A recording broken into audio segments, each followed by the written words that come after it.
Hello friends, my name is Saksham Vajpayee and you are watching Homework with me and आज की video में हम class 10th शुभारंभ का इकोनॉमिक्स का थर्ड चैप्टर करने वाले हैं MCQs की। सो 1 मार्क का क्वेश्चन करेंगे मनी एंड क्रेडिट के। So let's get started with your pen and pencils. So as you all know, my name is Saksham Vajpayee, your social studies educator, and you are watching Homework with me. So do follow us and do subscribe to the channel so you won't miss any update regarding the 9th and 10th study material. So question number first, let's get to the question. Which among the following is a formal source of credit? हमें 4 options दिए हुए हैं। इन चारों options में से हमें बताना है कि इनमें से कौन सा ऑप्शन जो है वो एक फॉर्मल सोर्स ऑफ क्रेडिट का एग्जाम्पल है। Option number first traders, option number 2 cooperative societies, option number 3 money lenders और option number D friends and relatives. So according to me traders तो आता है इनफॉर्मल सेक्टर में। मनी लेंडर्स का तो हमने इतने ही एग्जाम्पल सुने हैं, हमारे जो एनसीईआरटी है इकोनॉमिक्स की, हमने उसमें भी एक एग्जाम्पल देखा है मनी लेंडर का। एंड फ्रेंड्स एंड रिलेटिव्स भी मुझे फॉर्मल तो नहीं लगा, क्योंकि फॉर्मल का मतलब क्या है जहाँ प्रॉपर पेपर वर्क हो, लेकिन हम मनी अपने फ्रेंड्स के संग तो पेपर वर्क नहीं करते। Cooperative society will be the correct answer, क्योंकि ट्रेडर तो नहीं, मनी लेंडर तो बिल्कुल भी नहीं।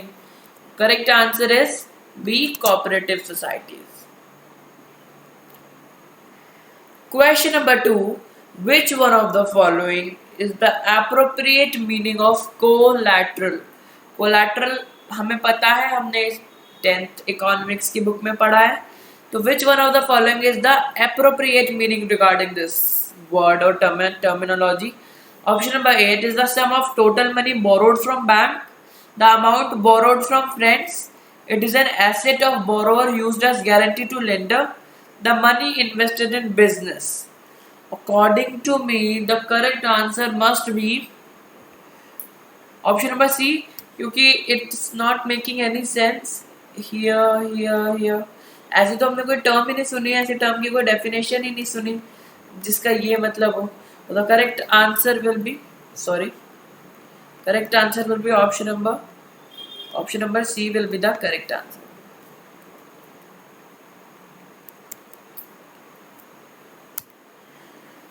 Question number 3. Which one of the following is a modern form of currency? Modern form of currency का कौन सा example है? Which one of the following is a modern form of currency? Option number A paper notes, option number B gold, option number C silver या option number D copper. So ये इन तीनों की तो खुद की भी वैल्यू है। अगर मैं इनको करेंसी कंसिडर ना भी करूं तो they do have their own values, but हमारी मॉडर्न करेंसी की क्या है, सिर्फ उसकी इसलिए वैल्यू है because it is recognised by a government. Correct answer will be paper notes. Question number 4. Which one of the following is newer way of providing loans to rural poor, particularly women? Options are cooperatives, option number B Grameen Bank, option number C self-help group, option number D money lenders.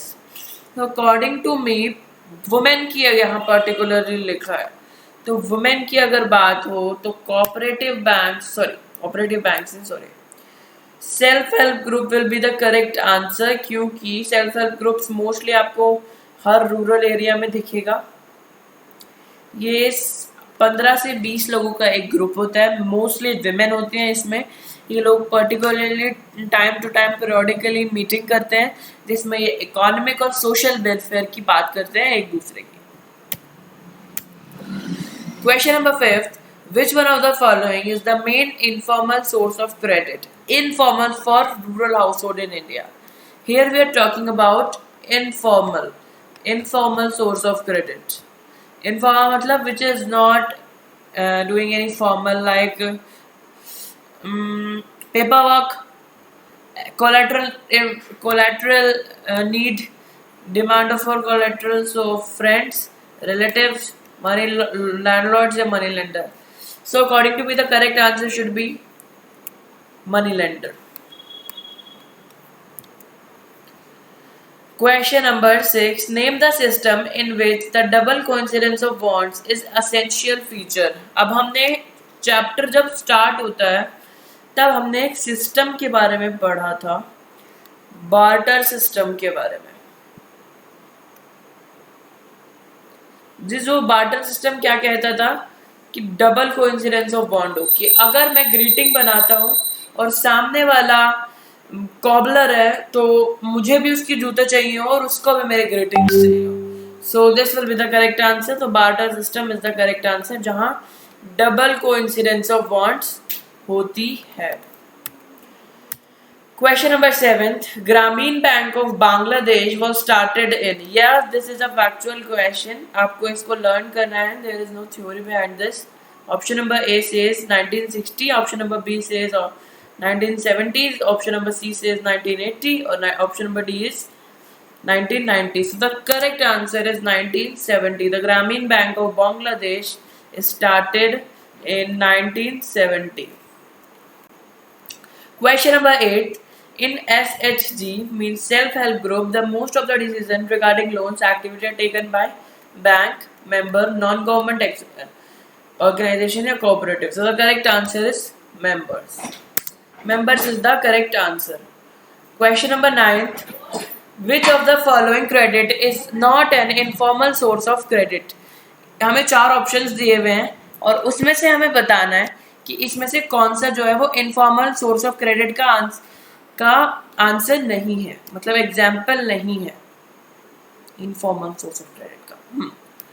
So money lender, relatives and friends, commercial banks और traders. So according to me relatives friends तो आते हैं, informal कोई paper work नहीं होता, money lender भी कोई paper work नहीं करता, बट कमर्शियल बैंक तो पेपर वर्क करते हैं। So the correct answer is option number C. No need to see the option number 4 because commercial bank is the correct answer.